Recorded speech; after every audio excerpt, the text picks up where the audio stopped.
झुकती हैं और आशीर्वाद लेती हैं। तो रामचंद्र जी ने अपनी पत्नी को झुकने नहीं दिया, दोनों कांधे पकड़ के उनको उठा लिया और फरमाया राम रामाय नमः, राम रामाय सत्यम अस्ति। हाय सीता, मैं राम हूं तेरा और तेरे राम का राम है ऊपर वाला। संस्कृत ग्रामर में ये राम रामाय जब राम के साथ आय आ जाए तो उसका माना होता का लिए, के लिए, को लिए, की लिए। राम रामाय, राम के लिए नमः, नमस्कार करो, झुको, यानी अपने राम के सामने नहीं बल्कि उस राम के सामने जो तेरे राम का भी राम है। ऐ सीता, मैं तेरा राम हूं और तेरे राम का राम है ऊपर वाला। राम रामाय नमः, अपने राम को प्रणाम न कर बल्कि उस राम के सामने झुक जो तेरे भी राम का राम है। इसलिए हिंदुओं में जब कोई मर जाता तो कहते हैं राम राम सत्य है। अर्थी देते वक्त शमशान घाट में ले जाते वक्त क्या कहते हैं? राम राम सत्य है। अब बदल दिया, कहने लगे राम नाम सत्य है। हालांकि संस्कृत नहीं बदल सकते। राम रामाय सत्यम अस्ति, राम का राम सच्चा है, यानी राम राम सच्चा है। मतलब ये हुआ हाय मरने वाले तू मर गया, अब रामचंद्र जी तेरी जिंदगी के मालिक नहीं, अब तो राम का राम जाने की तेरे साथ क्या मामला होगा, तूने अमल कैसे किए, तूने करतूत कैसे किए, राम का राम ही सच्चा है। फमन यामल मिस्काल ज़र्रतिन खैरन यरा वमन यामल मिस्काल ज़र्रतिन शर्रन यरा। एक नहीं 1,00,000 कुरान खानी कर डालो, एक नहीं 1,00,000 कुरान पढ़ के मरने वाले पे बख्श दो, मरने वाले को कुछ भी सवाब नहीं मिलेगा। उसकी अपनी जिंदगी में जो उसने अमल किए होंगे वही उसके काम आएंगे। अगर कुरान खानी करके किसी को बख्शने से सवाब मिलता होता और कोई आदमी जन्नत में जाने वाला होता, कुरान के बख्शने से तो इंदिरा गांधी तो जन्नतुल फिरदौस की वारिस हो जाएगी। हमारा बाप मरता है तो एक कुरान पढ़ा जाता है ना। इंदिरा गांधी मरी तो जमीर फरोश कठमुल्लाओं ने, अपने जमीर और अपने ईमान को बेचने वाले मुल्ला और मौलवियों ने उसकी समाधि पर 3 कुरान खानी की है, सिर्फ कांग्रेस से पैसा वसूल करने के लिए। 3 कुरान, एक कुरान जिस पर पढ़ के बख्श दिया जाए तुम्हारा बाप जन्नत में चला जाए, 3 पढ़े जा रहे हैं, क्यों नहीं जाएगा? साहब वो काफिर है। काफिर कहां है? नहीं, वो कलमा नहीं पढ़ता। जो कलमा तुम पढ़ते हो वो भी तो वही कलमा पढ़ता है। तुम कहते हो ला इलाहा इल्लल्लाह मुहम्मदुर रसूलुल्लाह, उसके यहां पर भी तो यही कलमा लिखा हुआ है। अथर्ववेद के 20वें कांड में, और पंडित मरने से पहले अपने बेटे को वही अंकही के जुमले सिखलाता है। ला इलाहा हरणे पापन इल्लल्लाह परम पिदम, तू जो चाहे स्वर्ग तो जपे नाम मुहम्मदम। हाय मेरे बेटे, मरने से पहले ला इलाहा इल्लल्लाह पढ़ लेना, तेरे सारे पाप मिट जाएंगे। ला इलाहा हरणे पा इल्लल्लाह, ला इलाहा हरणे पापन इल्लल्लाह परम पिदम, ला इलाहा इल्लल्लाह पढ़ लेना, तेरे सारे पाप हरण हो जाएंगे, मिट जाएंगे। यही तो अल्लाह के नबी ने कहा था, इन्नल इस्लाम यहदिमु मा कान क़ब्ला, इस्लाम ले आओ। इस्लाम कब लाया जाता है? जब कलमा पढ़ा जाता है। मा कान क़ब्ला, जितने भी गुनाह तुमने किए हैं सारे के सारे गुनाह माफ हो जाएंगे। जो कलमा तुम पढ़ते हो वही तो वो भी पढ़ते हैं, फर्क इतना है। दलील क्या है? तुम खड़ी मूर्ति की पूजा कर रहे हो, वो पड़ी मूर्ति, एक पड़ी मूर्ति की एक खड़ी मूर्ति की। ये शंकर भगवान की मूर्ति है, ये बड़े पीर साहब का या निजामुद्दीन औलिया का मजार है, यह अहमद रजा खां का मजार है। ये खड़ी मूर्ति है, ये पड़ी है। जो काम इस पे हो रहा है वही काम तो इस पे भी हो रहा है, वरना मुझे बता दो।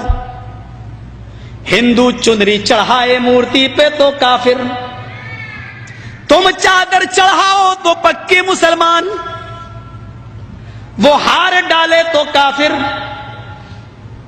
तुम फूल बरसाओ तो पक्के मुसलमान। ये कोई चीज खाने की मूर्ति पे चढ़ाए तो कहे प्रसाद, प्रसाद खाना हराम। यहां पर कोई चीज चढ़ाई जाए उसको कहो तबर्रुक है, और ये खाना बड़ा मुबारक। हिंदू मूर्ति धोकर उसका पानी पिए और कहे कि ये गंगा जल से ज्यादा पाक पवित्र है, इससे बीमारियां सही हो जाती हैं। मुसलमान और उसके मौके पर कब्र धोकर पानी उसके बोतलों में भरे और कहे कि इसके आगे तो जमजम भी फेल है, तो ये पक्का मुसलमान। جو کام اس پہ ہو رہا ہے وہی کام تو اس پہ ہو رہا ہے. اور آج میں فتویٰ دینے کا آدمی نہیں ہوں، لیکن آج جذبات میں ہوں، میں یہ فتویٰ دے کے چلا جاتا ہوں. میرے پیارے ساتھیوں، اللہ کی قسم، اگر بھارت کے اور پاکستان کے، ہندوستان اور پاکستان کے، ہندوستان کا یہ 20 کروڑ مسلمان اور پاکستان کا وہ 15 کروڑ 10 کروڑ مسلمان، اگر یہ چادر چڑھانے کے بعد، چنری چڑھانے کے بعد، تبرک کھانے کے بعد اگر یہ جنت کے اندر چلا گیا تو کعبے کے رب کی قسم کھا کے کہتا ہوں کہ بھارت کا 60 کروڑ ہندو بھی ایک ایک کر کے جنت میں چلا جائے گا. اور اگر بھارت کا ہندو جنتی نہیں ہے تو اتنا یاد رکھنا کہ پھر تم اپنے مسلمان ہونے کا سرٹیفکیٹ پیش کرو. تم وہ جہنم میں کیوں جائے گا؟ اگر وہ ان کاموں کی وجہ سے جہنم میں جا رہا ہے تو تم یہ کام کیوں کر رہے ہو؟ تمہارے اندر یہ کام کیوں پائے جا رہے ہیں؟ تم بھی تو وہی کام کر رہے ہو. ارے اس نے تو پھر بھی مورتی لگا رکھی ہے، تم نے تو پتہ نہیں کس کو گاڑ دیا اور نام ہی اس کے بدل دیے. اللہ جانے اس میں حقیقت میں وہ ہے بھی یا نہیں ہے. مسجد میں ہوں، اللہ کے گھر میں، اللہ کے گھر سے بڑی کوئی جگہ نہیں ہوتی ہے. میں نے بنارس میں اپنی آنکھوں سے دیکھا، اپنی آنکھوں سے ننگا بیٹھا رہتا تھا. جینیوں میں جیسے ننگے بابا ہوتے ہیں نا، انڈیا والوں کو اچھی طرح معلوم ہوگا، وہ گھومتے ہیں آگے اور پیچھے پیچھے عورتیں چلتی ہیں، ان کے دودھ سے نہلایا جاتا ہے. جو گربوتی عورتیں ہوتی ہیں وہ دودھ جب بہتے ہوئے اس بابا کی شرمگاہ کے پاس سے آتا ہے تو اس کو بھر لیتی ہیں. گربوتی عورتوں کو پلایا جاتا ہے تاکہ بچہ نیک پیدا ہو. میں نے نوائے اسلام میں ایک موضوع لکھا تھا کہ اس سے بچہ نیک پیدا ہوگا. ہے بے شرم، یہ تو خود ہی پتا چلے گا. کیس چل گیا تھا میرے اوپر. غور کریں آپ، ننگا بیٹھا رہتا تھا، ایک ٹائم کی نماز نہیں پڑھتا تھا، اس کو وضو بنانا نہیں آتا تھا. مر گیا جب وہ، اس کا مزار بنا دیا گیا. 3 سال کے بعد اس کا نام رکھ دیا گیا ننگا بابا. نام بھی ہے ننگا بابا. ان کو نام بھی ایسے ہی ملیں گے، اللہ کی قسم ان کو صحیح نام بھی نہیں مل سکتے. ننگا بابا. ذرا بتاؤ کہ ننگا رہنا کون سی شریعت میں ہے؟ کون سا مذہب ننگا رہنے کی تعلیم دیتا ہے؟ کون سی تہذیب ننگا رہنے کی؟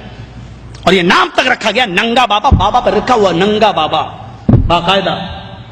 جیسے بریلی کے اندر تھا ایک کتا بابا، اب تو بدل دیا لوگوں نے، کہتے کتب بابا، کتب کر دیا. لیکن رکشے والے سے کہو کتب شاہ کے مزار پہ جانا تو جانتا ہی نہیں جب تک یہ نہ کہو کتا بابا. ایک کا نام ہے پتنگ بابا. کسی شریف انسان کا کام ہے پتنگ اڑانے کا؟ نام رکھا گیا پتنگ بابا. بنگلور سائڈ میں چلے جاؤ، مجھے میرے دوستوں نے دکھلایا جنگلی بابا. کون نام ہے؟ نام تو پہلے اچھے رکھ لو یار، نام تو کم سے کم صحیح رکھو. یہ تو جو یہاں ہو رہا ہے وہ کام یہاں ہو رہا ہے. یہ میں نے ہندو دھرم سے ایک توحید بتائی. رام چندر جی نے کہا کہ اس کے سامنے جھکو جو تمہارے رام کا بھی رام ہے. ذرا اولڈ ٹیسٹامنٹ سے ایک توحید سنیے.